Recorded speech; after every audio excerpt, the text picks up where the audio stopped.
జీవితంలో చాలా నేర్చుకోవాల్సిన విషయాలుంటాయి. సరే, జీవితంలో కొన్ని పట్టుకోవాల్సిన విషయాలుంటాయి, కొన్ని వదిలేయాల్సిన విషయాలుంటాయి. జీవితంలో చాలా ప్రతి ఒక్కళ్ళకి కూడా ఒక విషయంలో ఆ పొరపాటు జరుగుతూ ఉంటుంది. ఆ పొరపాటు కావాలని చేస్తూ ఉంటాం మనందరం కూడా. అదేంటంటే పోలిక. పోల్చి చూసుకోవడం. చిన్నప్పటి నుంచి ఆ అలవాటు అలా అలా పెరిగి పెరిగి పెరిగి పెద్దదవుతుంది తప్పితే పోల్చి చూసుకోకూడదు. పోల్చుకోవడం వల్ల అశాంతి, అసంతృప్తి మరొకటి ఉండదు అనే విషయం మనకు తెలియదు. ఎందుకంటే ఎవరి జీవితం వాళ్ళది. వాళ్ళ జీవితాల్లో వాళ్ళకి జరగాల్సిన విషయాలన్నీ జరుగుతూ ఉంటాయి. ఇవన్నీ మనకి తెలుసు. ఈ వేదాంతం, కర్మ సిద్ధాంతం అన్నీ తెలుసు. ఈ పోల్చుకోవడం వల్ల మనిషి ఎక్కువగా బాధపడతాడు. వాడి జీవితం మొత్తంలో చాలా అసంతృప్తి, అశాంతి కలిగే విషయాలు అంటే ఒకటి పోల్చుకోవడం. దానివల్ల ఇందాక చెప్పుకున్నాం ఎవరి జీవితం వాళ్ళది అని చెప్పేసి.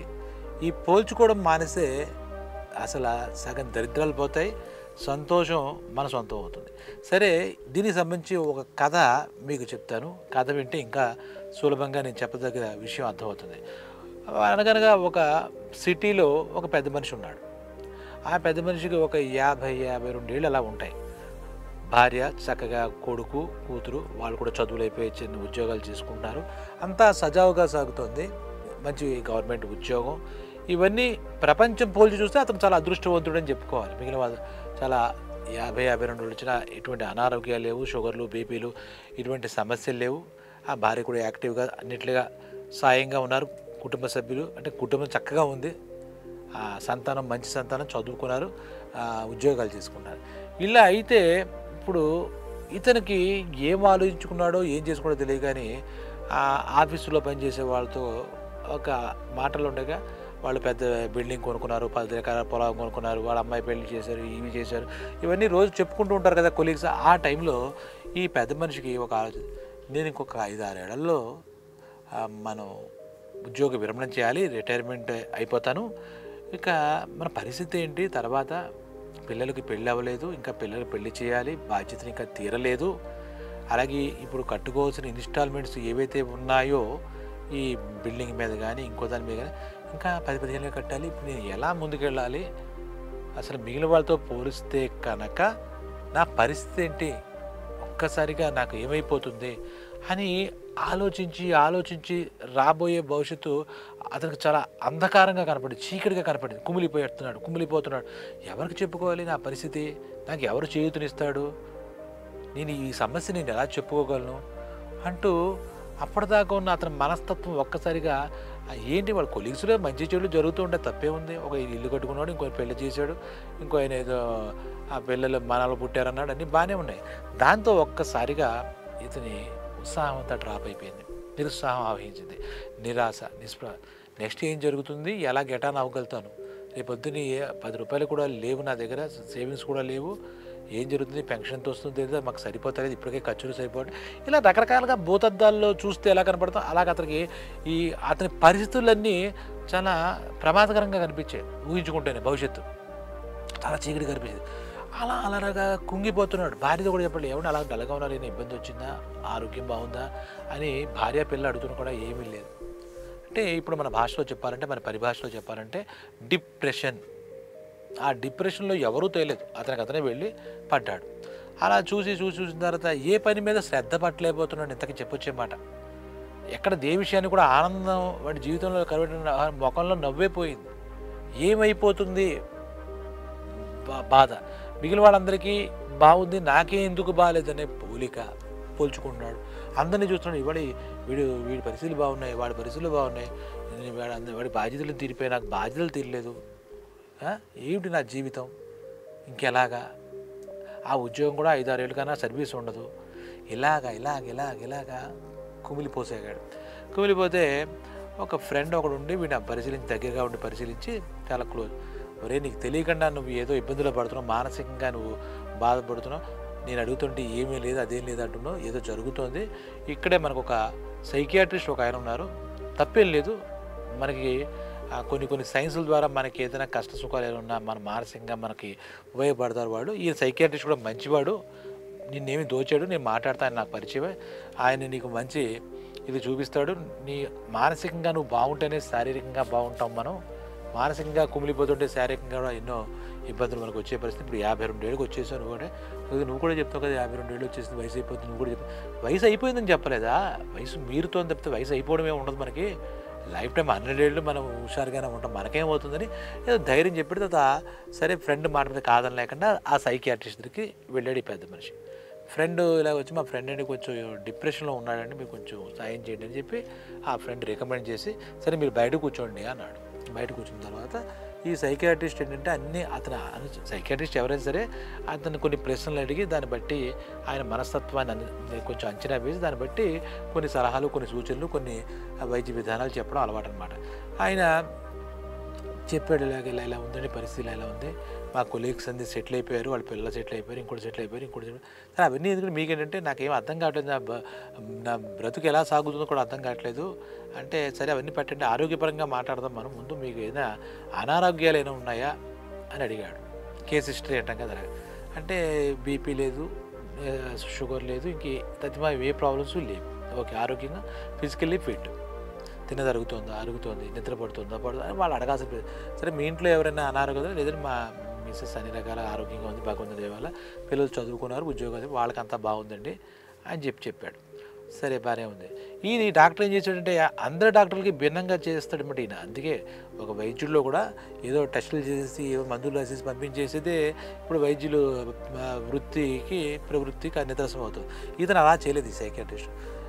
అలాగే మామూలుగా ఏంటంటే పొద్దున్నే లేచి మెడిటేషన్ చేయండి, యోగా చేయండి, సూర్య నమస్కారాలు పెట్టుకోండి, రకరకాలు చెప్తారు. ఫుడ్లో ఉప్పు తగ్గించండి, కారం తగ్గించండి, కూరగాయ మొక్కలు తినండి, అరటిపళ్ళు తినండి, ఇవి చెప్తారు.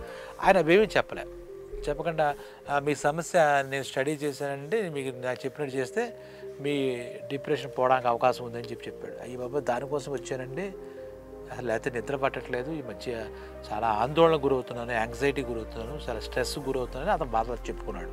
సరే ఏంటంటే అర్జెంటుగా మీరు ఏ ఊళ్ళో చదువుకున్నారు? పలానా పల్లెటూరులో చదువుకున్నాను, పలానా జిల్లా పలానా పల్లెటూరులో చదువుకున్నానండి, పలానా అన్నాను. సరే మీరు అర్జెంటుగా అక్కడికి వెళ్ళాలండి. అక్కడ మాకు ఎవరు లేరండి, ఎవరో ఒకళ్ళు ఉంటారు కదా, మీ ఫ్రెండ్స్ తెలిసిన వాళ్ళు ఉంటారు కదా, మీరు వెళ్ళండి అన్నాడు. అతను వెళ్తాను, వెళ్ళి ఏం చేయమంటారు అన్నాడు. అంటే ఈయన అక్కడ వెళ్ళి ఉండమంటాడేమో, ప్రశాంతంగా కొన్నాళ్ళు సొంత ఊరు ఇది వదిలి స్థానం మార్పు చేస్తే కొంచెం మనసు దిట్టం అవుతుంది, కుదిరిపడుతూ అంటాడేమో. ఆయన ఆ మాట చెప్పలే, మీరు వెళ్ళండి అని. అసలు వెళ్తానండి అన్నాడు. మీరు చెప్పండి సార్ వెళ్తానన్నాడు. వెళ్ళిన తర్వాత మీరు 10th క్లాస్ ఎక్కడ చదివారంటే గవర్నమెంట్ హై స్కూల్లో చదివారండి, గవర్నమెంట్ స్కూల్లో చదివారండి, ఆ స్కూల్కి వెళ్ళండి అన్నాడు. ఇదేంటి డాక్టర్ గారు ఏదో మందు మాకు చెప్పి మనకి ఏదైనా రెమెడీ చెప్పకుండా ఇవి చెప్తున్నాడు. సరే చెప్పండి అన్నాడు.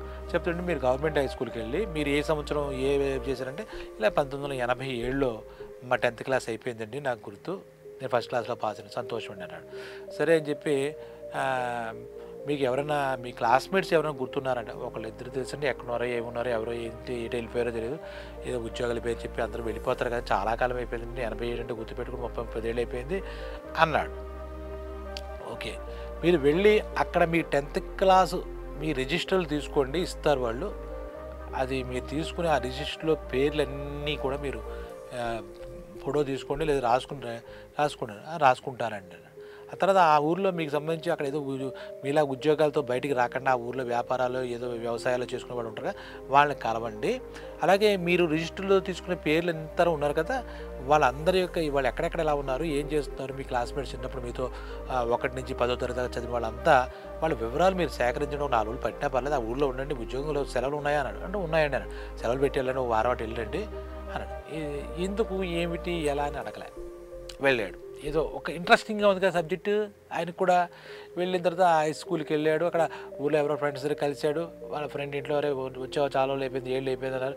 ఇక్కడ ఉంటానరా, మన హై స్కూల్కి వెళ్దాం పదా అని ఆ ఫ్రెండ్ని తీసుకువెళ్ళాడు ఈ పెద్ద మనిషి.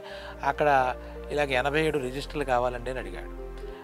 వాడు ఏం కావాలి చెప్పండి, రిజిస్టర్లో మీకు పని ఏమిటండి, ఎందుకండి మీకు ఏదైనా స్టడీస్ అయితే మీరు చూస్తే మీకు 50 ఏళ్ళు దాటిపోయినట్టుంది అన్నాడు. కాదండి, నాకు చిన్న మాట చెప్పేశాడు. ఏమిటంటే లౌకికంగా ఈ మధ్య పూర్వ విద్యార్థుల సమ్మేళనం జరుగుతున్నాయి కానీ అల్యూమిని అని చెప్పేసి, ఈ మధ్యకాలంలో మా మిసెస్ వాళ్ళ చిన్నప్పుడు 10th క్లాస్మేట్స్ అంతా కలిశారు, నేను కూడా అలాంటి ప్రోగ్రామ్ కండక్ట్ చేయాలని కోరిక లేదు. అల్యూమినికి సంబంధించి మేము చదువుకున్నప్పుడు ఆ 4 సెక్షన్లో 120 మంది పేర్లు తీసుకుని వాళ్ళందరినీ ఒక్కసారి దగ్గరికి చేద్దాం నా ఉద్దేశం అండి అని చెప్పాడు. ఆ క్లర్క్ కడితే చాలా బాగుందండి, మేము చాలామంది ఇలాగ వచ్చి తీసుకెళ్తాను డీటెయిల్స్ అని చెప్పేసి ఇచ్చాడు. ఆ పుస్తకాలు తీసాడు, దుమ్ము దులిపి ఇచ్చాడు. ఇస్తే ఈయన టకటక సెల్ ఫోన్లో ఫోటోలు తీసుకున్నాడు, అన్నీ రాసుకున్న తర్వాత ఫ్రెండ్ ఇంటికి వచ్చాడు. వచ్చిన తర్వాత అరే మన సెక్షన్ ఏంట్రా, బి సెక్షన్ కదా, అవునురా వాడు సుబ్బారావు ఏవేట్రా ఎక్కడ ఉన్నాడు రా అంటే వాడు లోకల్గా ఉన్నాడు కదా, ఆ సొంతూరు చాలామంది మధ్య మధ్యలో వచ్చి వెళ్తుంటారు కదా, కొంత సమాచారం వాడి దగ్గర ఉందన్నమాట. అంటే ఈ సుబ్బారావు రాజమండ్రిలో ఉన్నట్టున్నాడు రా అని అలాగ కొంత సమాచారం వచ్చింది. మొత్తానికి ఒక 80 మంది 4 సెక్షన్లు, అంటే ఈ వీడు వాడు కూర్చొని కుస్తీ పెట్టి, అలాగే మూడో వాడు నాలుగో ఆ ఊళ్ళో ఉండేవాడు అంతా కలిసి పలానా అని అడిగితే వచ్చింది సమాచారం. వస్తుంది బాగానే ఉంది అనుకున్నాడు. తర్వాత మొత్తం మీద ఒకరి ద్వారా ఒకడు, అరే పలానా వీడిని అడిగితే వాడి సమాచారం మనకు తెలుస్తుందిరా, వీళ్ళందరితో కూడా మిత్రులతో కూడా మనం ఒకసారి గ్రూప్ గ్యాదరింగ్ అవుతాను, అల్యూమిని అవుతామని చెప్పాడు. చెప్పిన తర్వాత వీడికి కూడా ఉత్సాహంగా ఉంది. తర్వాత 80 మంది, ఆల్మోస్ట్ 4 రోజుల్లో 80 మంది వివరాలు, అంటే పూర్తిగా తెలియపోయినా ఎక్కడెక్కడ ఉన్నారు, ఏం చేస్తున్నారని తెలియదు, వాళ్ళ కుటుంబ విషయాలతో ఎక్కడ ఉన్నారు అనే విషయం తెలుసు. తర్వాత వీడి ద్వారా వాడు తెలుస్తుంది. వాడు సరే నీ విషయం ఏంటారు, నీకు ఎంతమంది పిల్లరా, నీకు ఎంతమంది అంటే అంతా వాడు రికార్డు రాసుకుంటాడు. అల్యూమిని విషయం ఏం లేదు, డాక్టర్ గారు చెప్పారు కదా, ఇది ఒక రకమైనటువంటి ప్రాక్టీస్ అంతే. తర్వాత 80 మంది చూస్తే దగ్గర ఆ 80 మందిలో ఒక 15 మంది అప్పటికే హార్ట్ అటాకుల్లోనూ లేదా కరోనాలోనూ డిఫరెంట్ జబ్బులు వచ్చి ప్రమాదాలు యాక్సిడెంట్లోనూ ఇతనికి తెలిసిన ఈ 10th క్లాస్మేట్లో 80 మందికి 15 మంది చచ్చిపోయారు. వివరం అంతా అయ్యో అనిపించింది, బాధ అనిపించింది. తర్వాత అలాగే వీళ్ళు ఏం చేస్తున్నారు, ఈ దాంట్లో ఒక 5 మంది ఆ తాగుబోతులు అయిపోయి, వ్యసన పరులు అయిపోయి రోడ్డును బడి తిరుగుతున్న వాళ్ళకి కుటుంబం పట్ల బాధ్యత లేదు, వాడికి జీవితం పట్ల బాధ్యత లేదు, ఇంకా తాగుబోతులు అయిపోయి అందరి చేత చేత్కరింపబడి తిరుగుతున్నారు. 15-20 మంది అయిపోయారు. తర్వాత కొంతమంది చూస్తే ఈ దీర్ఘకాల రోగాలు అంటారు కదా, ఈ క్యాన్సరు, ఈ రకమైన ఆస్మా ఇలాంటి వాటితో బాధపడుతూ ఆయాసపడుతూ అక్కడక్కడ బతుకుతున్నారు అని తెలిసింది. అయ్యో ఇలా జరుగుతారా అనుకున్నాడు. తర్వాత ఇలా డీప్ ఎంక్వైరీ చేశారు. కొంతమంది ఈ పెళ్ళాలతో గొడవలు పడి విడాకులు తీసుకుని ఒంటరిగా బతుకుతున్నారు, ఎవరు లేకుండా, పిల్లలు భార్య అందరూ వదిలేసి వెళ్ళిపోతే అని కొంత విషయం తెలిసింది. ఇదేంటో ఇలాగే నా క్లాస్మేట్స్ నా ఫ్రెండ్స్ అనుకున్నాడు. అలా తీసుకుంటే ప్రతి ఒక్క చోట కూడా కొంతమంది ఏమో కోర్టులు కేసులు వేసుకుని అన్నదమ్ములతో గొడవపడి పొలాలు సమస్యలు తీసుకుని వాళ్ళు కోర్టులు చుట్టూ తిరుగుతున్నారు. వాళ్ళకి ప్రశాంతత లేదు, ఏమీ లేదు, వాళ్ళ ఆస్తులే వాళ్ళ సొంతం ఒక వాళ్ళ అయిన వాళ్ళే వాళ్ళ మీద కేసులు వేసుకుని గొడవలు పడుతూ తిరుగుతున్నారు. కొంతమంది ఏం చేశారు, వాళ్ళు ఏ గొడవలో పడ్డారో క్రిమినల్స్ లాగా రౌడీ షీటర్స్ అయ్యి జైల్లో ఉన్నారు ఒకళ్ళిద్దరు అని చెప్పి తెలిసిందే. వీడితో 10th క్లాస్ 1 నుంచి 10th క్లాస్ అలా అందరి హిస్టరీ చదువుకునేసరికి గట్టిగా కొంతమంది వాళ్ళ పిల్లలే పక్కన పెట్టేశారు, పిల్లలు కూడా దూరంగా ఉన్నారు, వాళ్ళు ఎక్కడ చదువుకోవడం వల్ల ఉన్నారు, భార్యాభర్త ఎక్కడ విడివిడిగా ఉన్నారు, ఏదో గడుపుతున్నారు అని తెలిసింది. ఇవన్నీ తెలుస్తుంది. అంటే డైరెక్ట్గా మాట్లాడుతుంటే వాళ్ళ బాధ వాళ్ళు చెప్పు, ఇలా ఉందిరని వచ్చాడు, ఇగో చాలా రోజుల తర్వాత మా పరిస్థితులు ఇలా ఉన్నాయి. ఏ ఒక్కడి విషయం కూడా చాలా సుఖ సంతోషాలతో ఉన్నారు, అసలు సమస్య లేకుండా ఉన్నారు అని అనిపించలేదు. ఆ సైకియాట్రిస్ట్ ఏం చెప్పాడు, ఎందుకు చెప్పాడు అనే విషయం అప్పటికే ఇతనికి బోధపడింది. అవన్నీ వివరాలంతా పుస్తకంగా సేకరించి ఆ డాక్టర్ గారి దగ్గరికి వెళ్ళిపోయాడు, సొంత ఊరు వెళ్ళిపోయాడు. ఆ డాక్టర్ గారి దగ్గరికి కలిసి, నమస్కారం డాక్టర్, ఏమన్నా వెళ్ళారా మీ ఊరు, ఏదో వెళ్ళమన్నాను, ఎవరో కలిసారా మీ మిత్రులు ఎవరైనా అన్నాడు. కలిశారండి. ఏమన్నా బుక్ తీసాడు, డైరీ తీసాడు, ఏమంటే ఇదిగోండి ఇలా జరిగింది. మరి ఇప్పుడు మీకు ఏమనిపిస్తుంది, మీ వరకు మీ జీవితం మీకు ఏమనిపిస్తుంది అన్నాడు. మహానుభావ అది చెప్తామని వచ్చాను, నా జీవితం నాకు చాలా అద్భుతంగా ఉంది అనిపిస్తుంది, చాలా అద్భుతంగా ఉంది, భగవంతుడు నన్ను చల్లగా చూశాడు, వీళ్ళందరి విషయాలు చూస్తుంటే నాతో పాటు అది నా సమస్యే కాదండి, నేను కల్పించుకున్నాను, నేను పోల్చుకుని బాధపడ్డాను తప్పితే అసలు నా కుటుంబం చాలా మంచి కుటుంబం.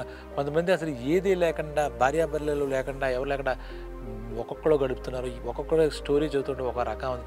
వాళ్ళందరితో పోల్చితే నేను చాలా అదృష్టవంతుడిని, నా జీవితం అంత గొప్ప జీవితం కూడా కనపట్లేదు, మీరు చెప్పబోతే నేను ఈ జ్ఞానోదయం నాకు అయ్యేది కాదు, నాకు నిజంగా మీరు చాలా అద్భుతమైన సహకారం చేశారు, నేను చాలా చేసిన పొరపాటు ఏంటంటే నేను పోల్చుకుని చూసుకున్నాను, అలాగే భవిష్యత్తుని భూతద్దంలో చూసి భయపడ్డాను, ఇప్పుడు ప్రస్తుతం వర్తమానం నాకు ఇంత బాగుంది కదా, నిజమే మీరు చెప్పండి, మా పిల్లలు పెళ్ళిళ్ళు అవుతాయి, వాళ్ళు పై స్థాయికి వస్తారు, వాళ్ళు నాకు చేతనందిస్తారు, మంచి అనుకువగా ఉన్న భార్య ఉంది, మంచి సంతానం ఇచ్చాడు, ఈ ఇన్స్టాల్మెంట్స్ ఉన్నాయండి ఫ్లాట్ నుంచి టక్కని తీసి పడేస్తాను, రేపొద్దు నాకు రిటైర్మెంట్ దగ్గర కన్సల్టెన్సీ పెట్టుకుంటాను అవసరమైతే, ఈ ధైర్యం నాకు రాలేదండి.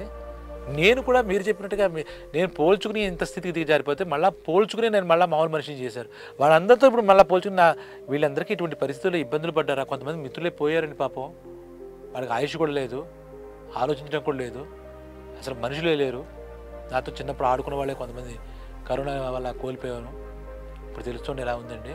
మీరు చెప్పినట్టుగా మళ్ళీ పోల్చుకుంటే నాకు మళ్ళీ నా జీవితం ఎంత సారవంతంగా ఉందో అర్థమవుతుంది. నిన్నటిదాకా మీ దాకా రాకముందు వరకు నిస్సారంగా గడిచింది అనిపించింది. ఈ పోల్చుకుని చూసుకున్నాను.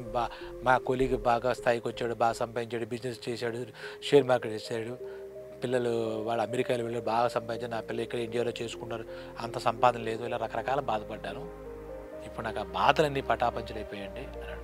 అప్పుడు డాక్టర్ గారు ఒకటే మాట చెప్తారు, మీకే బోధపడింది కదా అసలు విషయం, ఇంకా నేను ప్రత్యేకించి చెప్పక్కర్లేదు. ఎవరి పళ్ళెల్లో ఎవరికి ఉందో అది తినాలి తప్పితే పక్కవాడి పళ్ళెని చూసి బాధపడితే మన ఆకలి తీరదు. పక్కవాడి పళ్ళెల్లో చాలా ఉండొచ్చు, పిండి వంటలు కూడా ఉండొచ్చు, కానీ అది మనం తినలేం కదా, అది వాడి కంచం కదా. అంటే అలాగే వాడి జీవితం వాడిదే, వాడి దాంట్లో ఉన్నాడు. నీ జీవితంలో నీ దగ్గర ఉన్న పచ్చడి మెతుకులతో నువ్వు ఆ కడుపు నిండా తిని ఆకలి తగ్గించుకో.